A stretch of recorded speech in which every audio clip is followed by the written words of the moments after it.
Hello everybody. So welcome to this lecture on two-port network. Students, अब हमें क्या करना है, मैं आपको बता चुका हूँ कि हमें किसी भी ये ब्लैक बॉक्स है, एक बॉक्स है, इसके अंदर कोई भी नेटवर्क है. अब हमें चार चीज़ों पे ध्यान बस देना है: V1, I1, V2 और I2.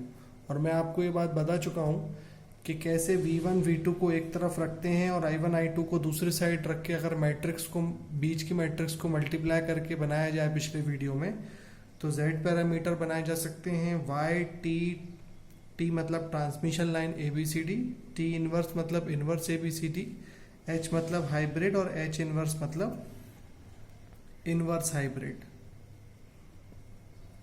मैंने एक एग्जाम्पल से सॉल्व करके भी बताया था आपको.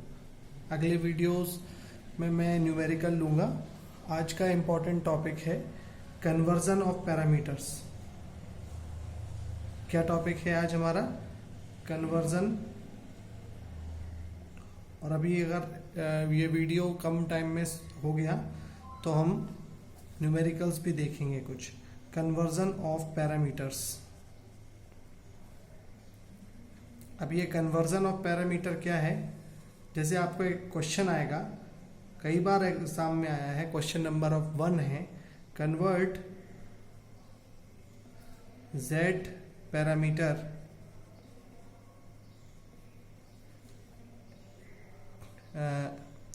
इन टर्म्स ऑफ या into transmission line parameter. Transmission line parameter. इस बात का मतलब समझते हैं. सबसे पहले जब भी कोई सवाल इस तरीके का आता है तो हम देखते हैं कि कन्वर्ट किसको करना है. कन्वर्ट करना है Z पैरामीटर को. तो यानी गिवन है हमारे पास Z, तो गिवन नहीं है. अब सॉल्यूशन में आपको Z पैरामीटर मालूम होना चाहिए. तो Z पैरामीटर मालूम रखने के लिए मैंने ट्रिक क्या बताई है, V1 और V2 को, ये दो दोस्तों को एक तरफ रखो, इक्वल टू लगाओ, एक मैट्रिक्स बनाओ, एक और बनाओ. बेटा आगे बढ़ने के लिए सबसे इम्पॉर्टेंट चीज़ होती है ट्रिक से चीज़ों को दिमाग में याद रखना. बुक में तो सब कुछ मिल जाएगा, लेकिन हमेशा आपके दिमाग में कोई चीज़ रहे, इसके लिए आपको ट्रिक लगानी पड़ेगी. तो V1 V2 एक तरफ, I1 I2 एक तरफ. ये हो गया Z11, Z12, Z21, Z22. अब आप इसका क्रॉस मल्टीप्लाई करते हैं जब, तो आपको क्या मिलता है. और यहाँ पर मैं एक मिनट के लिए, ये हो गया मेरा Z पैरामीटर. अब ABCD पैरामीटर में हमें कन्वर्ट करना है T पैरामीटर में. तो ABCD पैरामीटर में मैंने आपको क्या बताया था, दोस्त और एक लड़की, एक लड़का एक लड़की. तो V1 I1 एक तरफ इक्वल टू एक मैट्रिक्स I1 I2, ये हो गई हमारी AB, ये हो गया हमारा CD. आपको समझ में आ रही होगी ये बात. तो हमें Z पैरामीटर को ABCD पैरामीटर के फॉर्म में कन्वर्ट करना है.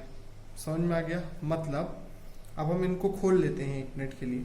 तो हमें मिलेगा V1 equal to Z11 I1 plus Z12 I2, और मिलेगा V2 equal to Z21 I1 plus Z22 I2. और यहाँ हमें क्या मिल रहा है, V1 equal to AI1 plus BI2 और V1 I1 सॉरी, ये है V2 I2, तो AV2. और यहाँ I1 equal to CV2 plus DI2. ये बात आपको समझ में आ गई होगी. अभी हमें क्या करना है, हमें ABCD पैरामीटर के फॉर्मेट में इस Z पैरामीटर को कन्वर्ट करना है. मतलब कन्वर्ट करो Z पैरामीटर को इन terms of ABCD parameter. Z parameter को बदलो. तो Z पैरामीटर को बदलना है हमें, तो पहली इक्वेशन को हम बदलने की कोशिश करते हैं. ठीक है, मतलब z parameter in terms of A transmission, मतलब z पैरामीटर्स को ABCD की भाषा में लिखो, यानी इस भाषा में इसको लिखो और बताओ फिर कि A का मतलब क्या हुआ, B का मतलब क्या हुआ, C का मतलब क्या हुआ, D का मतलब क्या हुआ, किसकी लैंग्वेज में, Z की लैंग्वेज में। तो ये कैसे कर सकते हैं, ये ऐसे कर सकते हैं कि हमें मालूम है कि जो फर्स्ट इक्वेशन है उसमें V1 की रिक्वायरमेंट है, इनको और इनको देखो, कंपेयर करो बच्चों, इसको, इस इक्वेशन को फर्स्ट, यहाँ से फर्स्ट इक्वेशन को और यहाँ से फर्स्ट इक्वेशन को कंपेयर करेंगे तो साफ समझ में आ रहा है इसमें V1 V2 I2 है और इसमें V1 I1 I2 है, मतलब यहाँ पर हमें V2 की जरूरत है। समझ में आ रहा है आपको? और किस चीज की जरूरत नहीं है, यहाँ पर हमें I1 की जरूरत नहीं है। देखो इस I1 की जरूरत नहीं है, क्यों नहीं है इसकी जरूरत, क्योंकि हमें V1 V2 और I2 बस चाहिए। तो I1 को यहां से रिप्लेस करेंगे तो क्या मिलेगा हमको, क्या मिलेगा, हमें I1 की वैल्यू मिलेगी V2 minus Z22 I2 into 1/Z21। ये हमको वैल्यू मिल गई काय की, I1 की। इस वैल्यू को जब हम पुट कर देंगे यहां तो क्या मिल जाएगा हमको, हमको मिलेगा आगे V1 बराबर Z11 इंटू I1 की वैल्यू अब मैं ये पुट कर रहा हूं तो अपॉन में Z21 पहले ही लिख लेता हूं into V2 minus Z22 I2 plus Z12 I2। तो मिलेगा V1 बराबर Z11 upon Z21 V2 minus Z11 Z22 divided by Z21, ये I2 और प्लस Z12 I2 है ना, तो प्लस Z12, ये अगर मैंने माइनस कॉमन करके लिखा तो यहां ले लूंगा माइनस, लेकिन यहां माइनस और माइनस लेने से अच्छा है मैं इसको ले लेता हूं प्लस और इसको अंदर माइनस लिखा रहने देता हूं और अंदर यहां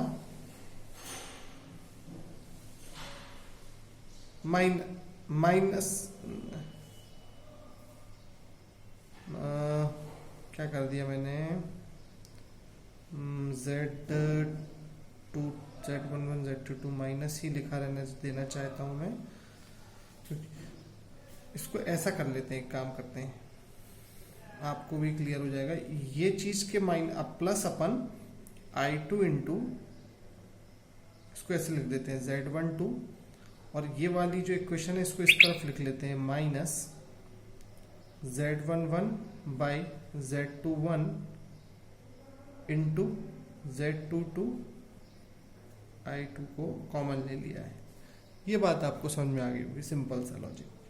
अब तो हमें मिलेगा V1 बराबर Z11 by Z21 V2 plus इसको सॉल्व करा तो Z12 into Z21 minus Z11 Z22 divided by Z21 into I2। तो अब आप ध्यान से देख पा रहे हो अगर, तो इस इक्वेशन की फॉर्मेटिंग हो गई है V1 equal to A V2 plus B I2। सही है ना? ऐसा करने से मैं अब ये कह पा रहा हूं कि ट्रांसमिशन लाइन के टर्म्स, ट्रांसमिशन लाइन का जो A होता है उसकी वैल्यू होती है Z11 अपॉन Z21 और जो B होता है उसकी वैल्यू होती है Z12 into Z21 minus Z11 Z22 upon Z21। मतलब हमने Z पैरामीटर्स को, ये Z पैरामीटर्स को कन्वर्ट कर दिया है काय में, ABCD पैरामीटर्स के टर्म्स में। मतलब ये बताने की कोशिश करी है कि Z अगर आपको गिवन होगा तो ABCD कैसे पता कर सकते हैं आप। तो हमेशा आपको ये इतने सारे, अभी आपको ये क्वेश्चन आया है Z2 ABCD, कल को आपको एक क्वेश्चन आ सकता है Y को करो ABCD में, मतलब आप सोचो कितने सारी पॉसिबिलिटीज बन सकती हैं। आपको मेन चीज क्या होती है? मेन चीज होती है आपको कॉन्सेप्ट पता होना चाहिए स्टूडेंट्स। और कॉन्सेप्ट अगर आपको एक बार पता है कि कैसे हमें करना है, तो आपको एक ही चीज से सब कुछ क्लियर हो जाएगा। और कॉन्सेप्ट क्या बोल रहा है यहाँ पर? कॉन्सेप्ट सिर्फ एक ही चीज बता रहा है कि जिस चीज को कन्वर्ट करना है उसको ऐसे लिखो, जिस चीज में कन्वर्ट करना है उसको लिखो, और चेक करो कि पहली इक्वेशन में और इस पहली इक्वेशन में क्या समानताएं हैं और क्या असमानता है। तो जो असमानता है, मतलब यहां पर हमने देख लिया कि व्हाट इज नॉट कमिंग। यहां पर V1 V2 और I2 है, यहां पे V1 V2 बस नहीं है, I2 है। तो I1 को यहां से रिप्लेस करिए जो गिवन है सेकेंड इक्वेशन में। अब मैं न्यूमेरिकल फॉर्म में आपको ये देखो, ये बिना रटे हुए कैसे हम करेंगे न्यूमेरिकल के फॉर्म में मैं आपको बताऊंगा। और आपको भी कुछ सेकंड इक्वेशन जो मैंने नहीं करी है वो आप ट्राई कर लीजिएगा। और अभी मैं आपको एक होमवर्क बोल रहा हूँ, कन्वर्ट ऐसे करिएगा। लैंग्वेज का पढ़ना बहुत जरूरी है। This is your homework,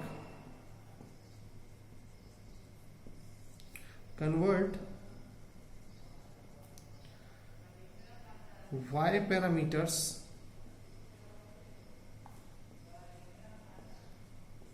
to h parameters। ये आप ट्राई करेंगे। ये करने के लिए सबसे पहली चीज जो आपको पता होनी चाहिए, y पैरामीटर की इक्वेशन, h पैरामीटर की इक्वेशन। अगर y की ट्रिक मेरी याद है कि दोनों लड़कियां इस तरफ, दोनों दोस्त उस तरफ, बस लिखो बीच में y भर दो, y11 y12 y21 y22। h याद हो लड़का, और अब जो पहले जो लड़का लड़की थे वो ABCD में थे, तो दूसरी वाली लड़की मतलब V1 और दूसरी वाली लड़की I2। इस तरीके से मैंने ट्रिक भी सिखाई है याद रखने के लिए। अगर आप याद रख पाएंगे तो यहाँ आपको क्वेश्चन बनेगा। अब मैं आपको एक ऐसे ही एक न्यूमेरिकल दे रहा हूँ, सिंपल सा न्यूमेरिकल समझाने की कोशिश कर रहा हूँ। सपोज एक इक्वेशन है, फाइंड, आपको बोला गया है फाइंड पैरामीटर्स। मैं अपनी मर्जी से कोई भी पैरामीटर लिख रहा हूँ स्टूडेंट्स, कोई भी। सपोज करो मैं लिख रहा हूँ H12, फाइंड पैरामीटर्स H12। और आप तो बता नहीं पाएंगे, वीडियो में बना रहा हूँ। सपोज करो मैं लिख रहा हूँ Y21, सपोज करो मैं लिखता हूँ B, सपोज करो मैं लिखता हूँ कोई भी Z में लिख लेते हैं, चलो Z21 लिख लिया। किस चीज में? फाइंड पैरामीटर्स ये क्वेश्चन है और आपको एक इक्वेशन गिवन है, मान लो 2I1 plus 3V2 equal to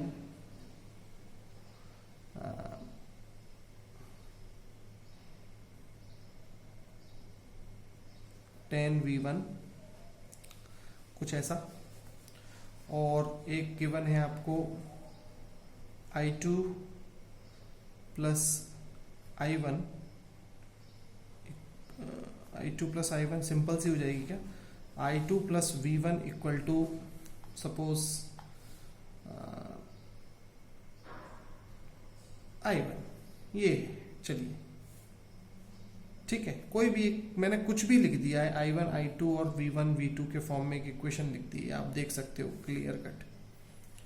अब बताओ, मैंने कुछ भी लिख दिया है, मैंने सोचा नहीं कि प्रॉपर फॉर्मेट में है कि नहीं है, मैं खुद भी आपको बताते बताते ट्राई कर रहा हूँ।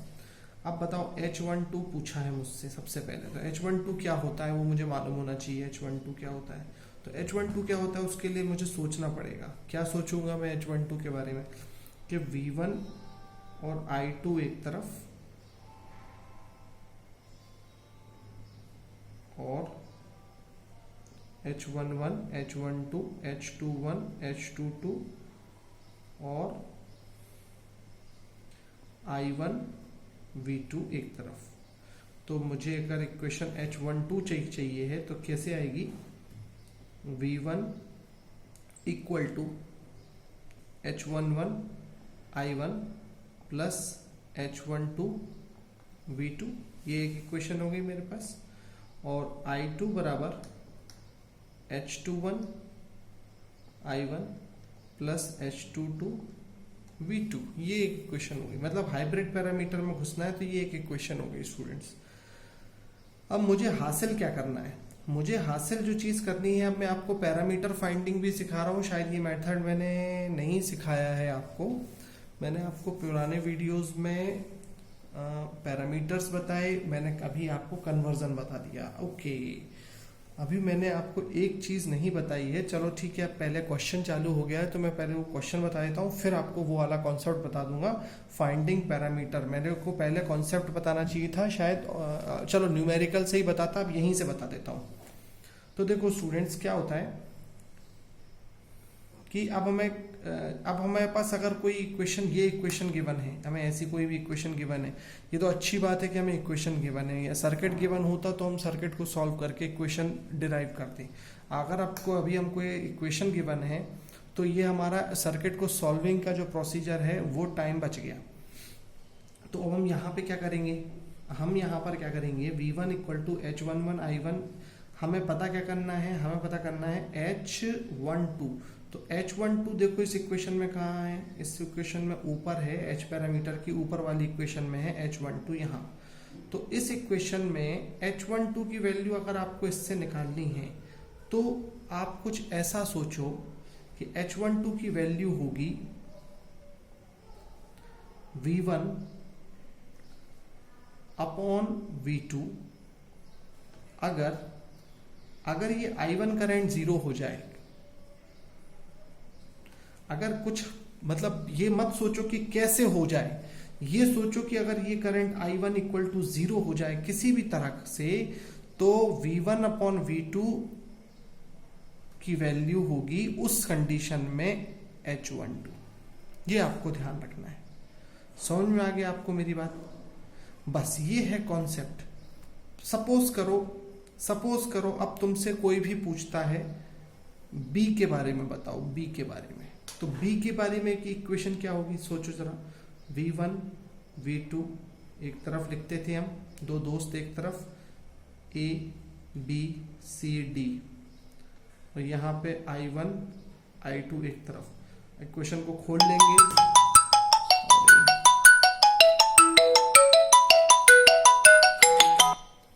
इक्वेशन को ओपन कर लेंगे तो क्या मिलेगा?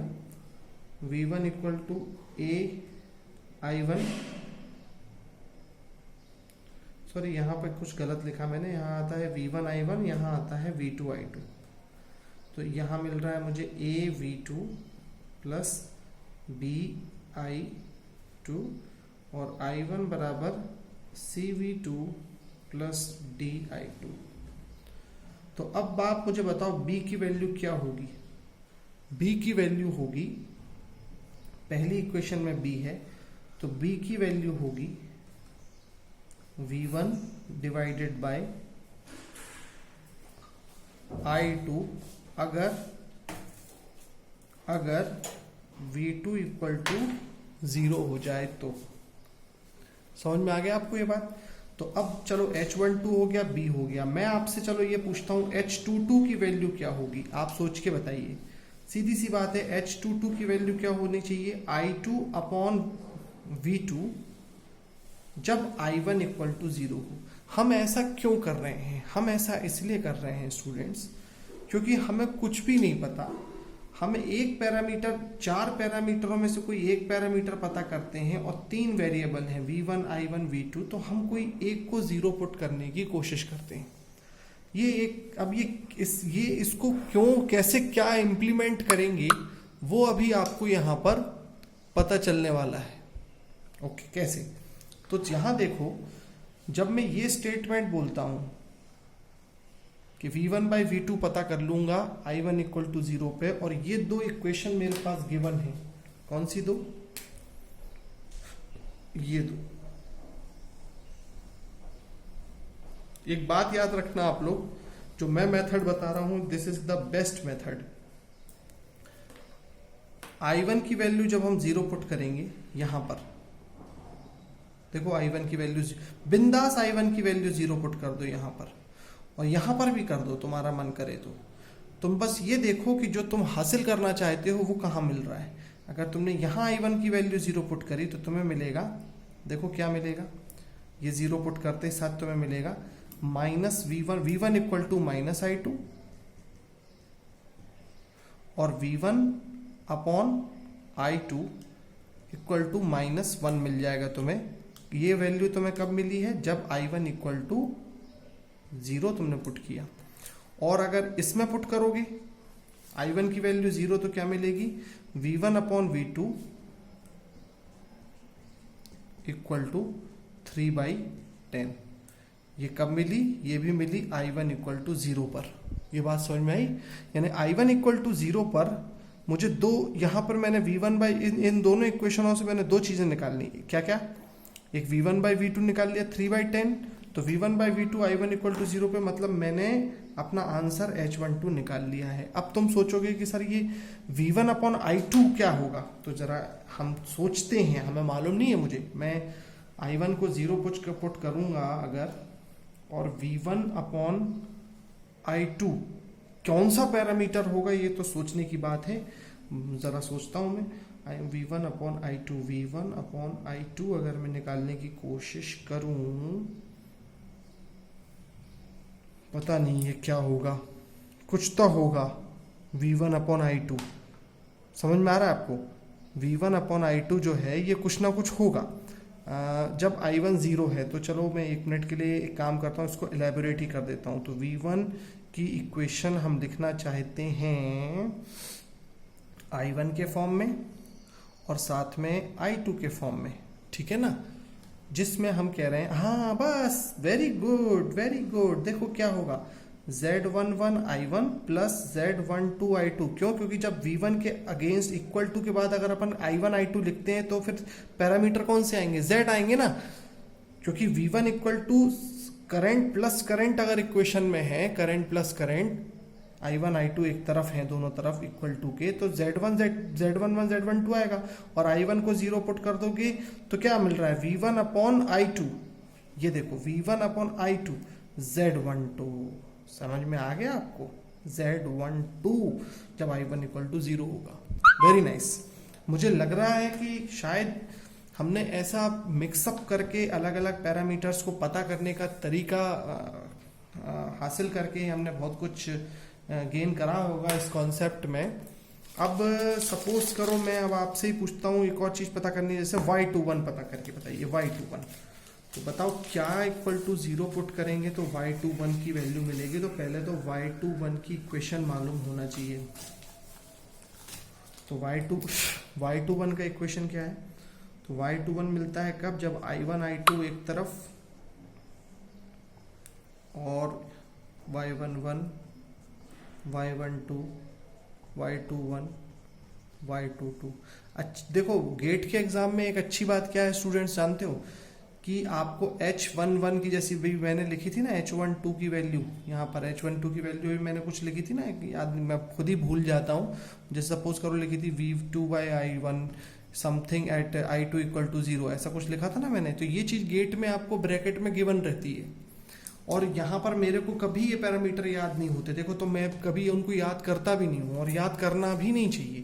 हर चीज याद करके रखेंगे तो फिर हम कॉन्सेप्ट कभी नहीं पकड़ पाएंगे, और कॉन्सेप्ट बनाना आना चाहिए। हम मेरे को ये मालूम है कि y पैरामीटर मतलब I1 I2 इस तरफ, ये इस तरफ, तो 1 मिनट का काम है। देखो कैसे मुझे y21 तक पहुंचना है। y21 कहाँ है, नीचे वाली इक्वेशन में। नीचे वाली इक्वेशन को खोलने के लिए क्या चाहिए, I2 बराबर y21 v1 plus y22 v2, खुल गया। अब मेरे को y21 हासिल करना है, तो y21 हासिल करने के लिए v2 को 0 करना है। बहुत बढ़िया, v2 को 0 करना है, और v2 अगर 0 हो जाएगा तो क्या मिल जाएगा, I2 divided by v1, v2 equal to 0 पर y21 कहलाएगा। सही है कि नहीं, कितना आसान है। और अब इस चीज को यहाँ पे सब्स्टिट्यूट करने के लिए सोचो क्या करेंगे, v2 इक्वल टू 0 पुट करेंगे, तो v2 इक्वल टू 0 पुट कर दो यहाँ पर। चलो कर दिया, तो क्या मिला मुझे, v2 इक्वल टू 0 पुट करो, तो v2 इक्वल टू 0 पुट किया तो मुझे मिल रहा है 10 v1 इक्वल टू 2 i1, यानी v1 upon i1 equal to 2/10 यानी 1/5। तो क्या मेरा काम हुआ, नहीं हुआ। क्यों? क्योंकि मुझे I2 अपॉन V1 चाहिए और मुझे V1 और I1 की इक्वेशन मिली है यहाँ से, ठीक है, कोई बात नहीं। I2 तक पहुँचते हैं, तो I2 पे पहुँचे, ये है I2। दूसरी इक्वेशन, दो इक्वेशन है ना, दोनों को मैनिपुलेट करके हमें तो अल्टीमेटली V2 को पहले जीरो करना है, वो कर चुके।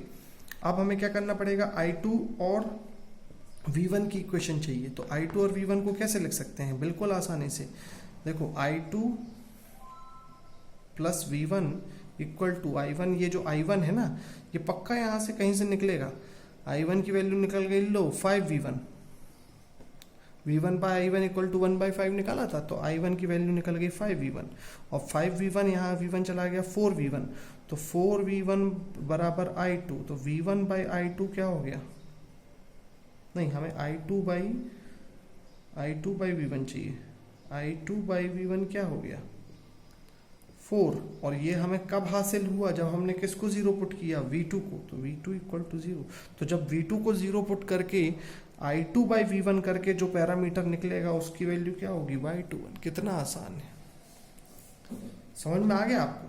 आप कोई भी इक्वेशन हो V1 I1 V2 I2 के फॉर्म में, उसका आप कोई भी पैरामीटर निकाल सकते हो, इतना आसान है ये चीज़। अब हमें नेक्स्ट वीडियो में बस इतना देखना है कि अलग अलग सर्किट में इक्वेशंस बनाते कैसे हैं। आज का वीडियो बहुत इंपॉर्टेंट है टू पोर्ट नेटवर्क का, इससे काफ़ी चीज़ें आपको क्लियर हो गई। अब हम अपने दो नेक्स्ट वीडियोस में, एक में नॉर्मल सर्किट्स और दूसरे में डिपेंडेंट सोर्सेज वाले सर्किट्स को सॉल्व करके सारा का सारा कंसेप्ट टू पोर्ट नेटवर्क का समराइज कर देंगे। Okay, thank you.